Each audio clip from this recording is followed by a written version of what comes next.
이곳은 서울역인데요. 기차 타고 대구까지 내려갈 예정입니다.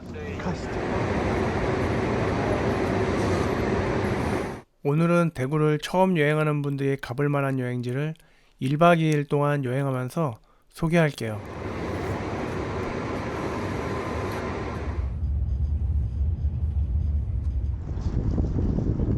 이곳은 동대구역인데요. 점심때라 배가 많이 고프네요. 점심 식사를 하기 위해서 이동하겠습니다.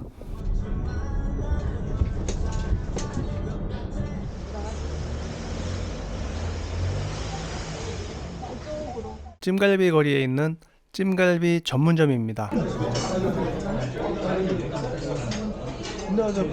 찜갈비는 대구의 유명 먹거리인데요. 대구에 방문 예정이라면 꼭 한번 드셔보시길 추천합니다. 고기가 부드럽고 마늘향과 잘 어우러져서 정말 맛있게 잘 먹었습니다.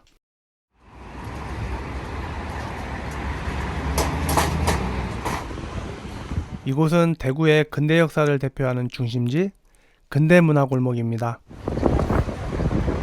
근대문화골목에서 소개할 곳의 첫 번째는 계산성당인데요. 계산성당은 1902년에 완공되었고 1911년에 증축 공사를 해서 1918년에 지금과 같은 모습이 되었는데요. 사적 제290호로 지정된 곳입니다.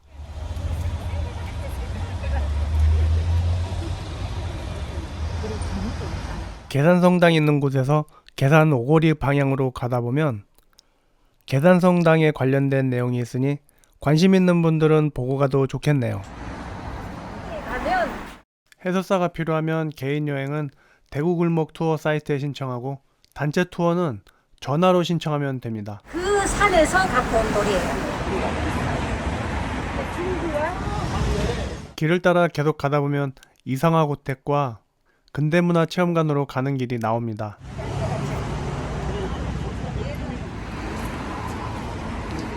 이동하는 중간에 근대 역사에 관련된 벽화를 볼 수 있었습니다.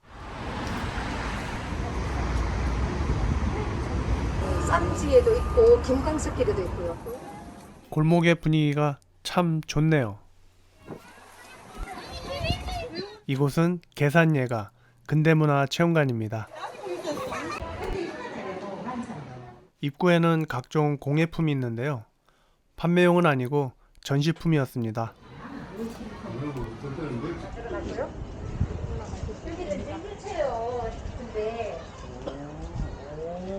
들어가서 보실 수 있어요. 대박! 근대문화체험관에는 휠체어 이용자도 오를 수 있게 리프트가 설치되어 있었는데요. 밖에서도 할 수 있고 안에서도 할 수 있고 밖에서 한번 해주시겠어요? 장애인을 위한 세심한 배려 덕분에 즐겁게 관람을 이어갔습니다. 정말 좋네요. 이렇게 쭉 보실 수 있습니다. 대구에 이런 게 있다니. 이게 생긴 지 근대문화체험관 계산예가에서는 사진자료와 디지털 콘텐츠로 근대문화를 볼 수 있는 전시관입니다. 시각 장애인 분들이 만져볼 수 있게 뚜껑을 열고 시각장애인이 촉각으로 건물 형태를 느낄 수 있는 모형 건물도 전시되어 있었습니다. 넘었거든요. 이렇게 이제 오시면 이제 오면은 열어갖고 풀어놓는 거네요. 네, 열어서 얘를 뚜껑 열어서 모형 손상 방지를 위해서 시각장애인이 방문할 때만 자물쇠를 연다고 하네요. 요 하나 없어졌잖아요. 여기. 이 근처와 관련된 근대 인물 앞에 단차가 있어서 못 들어가나 했는데 반대편에 들어가는 길이 있었습니다. 고즈넉한 이곳은 이상화고택입니다.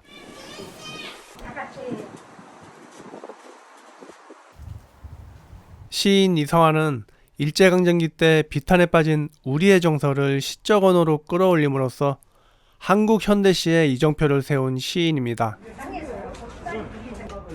이상화고택은 이상화가 말년을 보냈고 그의 마지막 작품 서러운 해조가 탄생한 역사적인 장소로 이상화의 숨결을 곳곳에서 느낄 수 있습니다.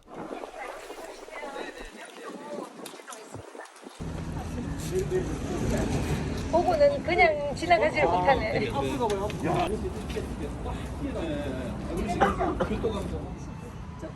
여행사예요? 이곳은 김광석 다시 그리기 길입니다. 네. 김광석 다시 그리기 길은 한국 관광 100선에 선정될 정도로 대구 관광에는 필수 코스로 인정받고 있습니다.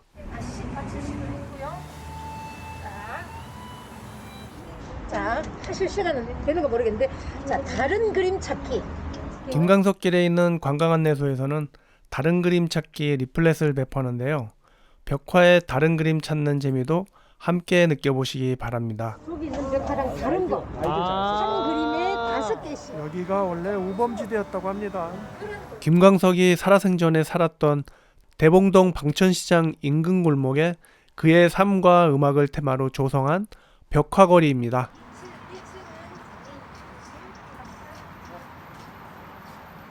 촉지도. 시각장애인을 위한 촉지도가 보이네요.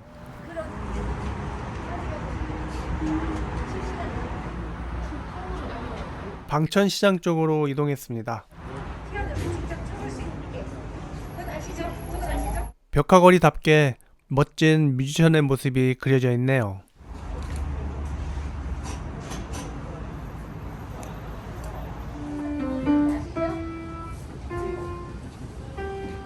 누구나 자유롭게 연주할 수 있는 피아노도 있었습니다.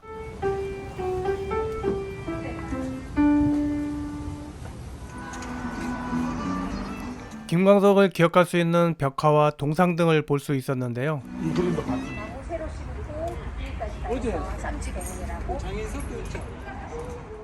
김광석을 추모하기 위한 각종 공연과 행사를 하기 위한 공연장도 보이네요. 공연장 안에는 별도로 만든 장애인 좌석도 있었습니다.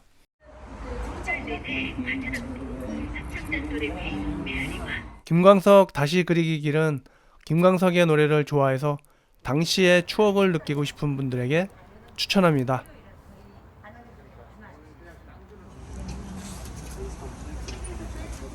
다음은 오늘의 마지막 여행지 대구 수목원입니다.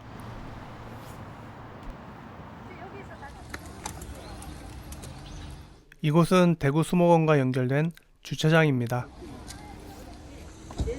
수목원에서 숲 해설을 듣고 싶다면 대구시 홈페이지에서 신청하면 됩니다. 계단 옆 데크길을 이용해서 수목원 안으로 들어갔네요. 대구 수목원은 대구 시민의 생활 쓰레기 410만 톤을 매립한 장소인데요.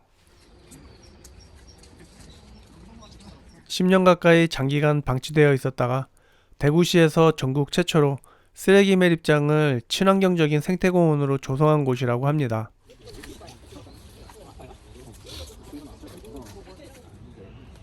나무가 저렇게 생긴 거예요? 수목원 조성공사는 1997년부터 2002년까지 5년에 걸쳐 했다고 합니다.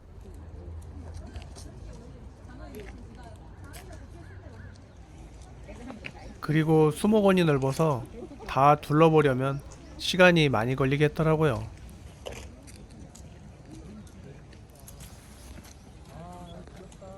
대구 수목원은 깨끗하고 잘 정비되어 있었는데요.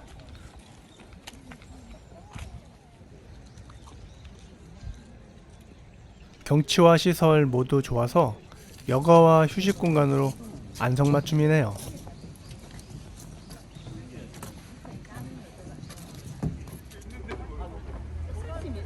첫째 날은 대구에 가볼 만한 무장여행지 3곳을 둘러봤는데요.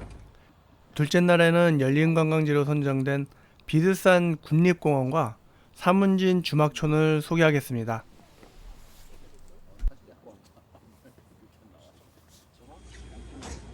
다음날 아침입니다. 호텔 아질리아 아래쪽에 전기차 매표소와 탑승장이 보이네요. 비들산 전망대로 가기 위해서는 전용 전기차를 타는데요. 일행은 전기차 탑승을 하기 위해서 타는 곳으로 이동했습니다. 탑승 시간 간격은 20분이고요. 요금은 대인 5,000원, 소인 3,000원이네요. 저는 타고 온 차량을 이용해서 이동했는데요. 올해부터 휠체어 탑승 가능한 장애인 전용 셔틀을 별도로 운행한다고 하니 비슷한 방문 계획이 있으신 분들은 참고하시면 좋을 듯 하네요. 예약은 일주일 전에 하시면 됩니다.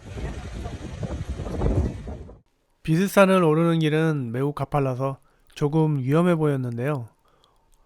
오르는 동안에 보이는 풍경은 눈을 즐겁게 했습니다.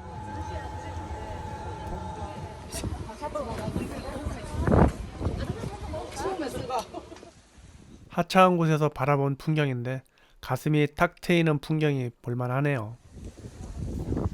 이야, 이렇게 해서 저기 정상까지 올라갈 수 있나 봐요. 비스산에 설치된 데크길을 따라서 전망대로 이동했는데요. 이동하는 동안에 보이는 풍경이 눈을 즐겁게 하네요. 여러분에게 강력 추천하는 여행 코스입니다. 감기 대사가 도성하고 좀 커피 마셔야 되겠다. 정말 멋진 풍경이 영상으로는 표현이 안 되네요. 그러면 도성 대사가 그걸 보고 오고 갔답니다. 그게 어제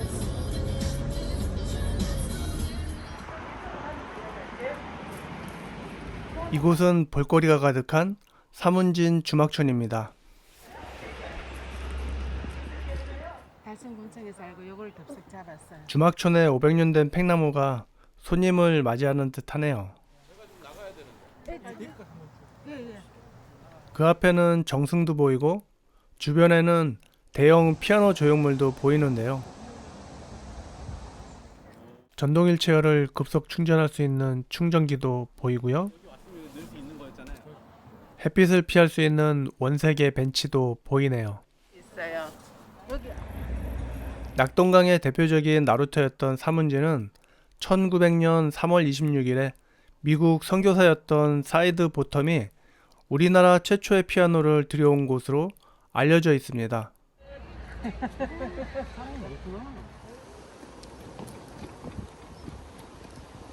그 당시 사문진 나루터는 낙동강 물류의 최대 중심지였다고 하네요. 여기 하얀은 친구식 있는데. 저기 선생님 뒤에서 타고. 사문진 나루터는 열린 관광지답게 경사로 시설이 잘 되어 있었습니다. 하나, 둘, 셋. 진짜 잘 해놨다. 여기 휠체어도 편하게 다닐 수 있는 데크길 조성이 잘 되어 있어서 마음 편하게 경치를 감상할 수 있었는데요. 여러분도 이곳에서 낙동강의 풍경을 즐겨보세요. 좋네요. 조용하게 다니라고. 코스를 자기네들은 1박 2일을 한대요. 대구에서. 점심시간이 되어 식사를 하려고 주막촌에 왔는데요. 주막촌에는 휠체어 전용석이 있어서 편하게 자리 잡았습니다. 좋네요. 사문진 주막촌은 옛 보부상의 정취를 그대로 살려서 부추전, 순두부, 막걸리 등 간단한 먹거리를 판매 중이었는데요. 아내와 저는 육개장과 부추전, 손두부, 그리고 비들쌈 막걸리를 주문했습니다. 두부는 바로 만든 느낌이었는데요. 먹어보니 역시나 신선하고 맛있었습니다. 부추전도 부추의 향이 입안 가득 퍼지는 느낌이 좋았고 육개장도 맛있게 잘 먹었네요. 막걸리는 사이다 같은 탄산과 달콤한 맛 때문에 맛있게 잘 먹었습니다. 식사를 모두 마치고 유람선을 타기 위해서 선착장으로 이동했습니다. 휠체어 탑승 가능한 유람선도 운행 중이었는데요. 이용요금은 대인 8,000원, 소인 5,000원, 장애인 할인 요금은 대인 5,000원, 소인 4,000원입니다. 이용할 계획이 있다면 신분증은 꼭 지참하세요.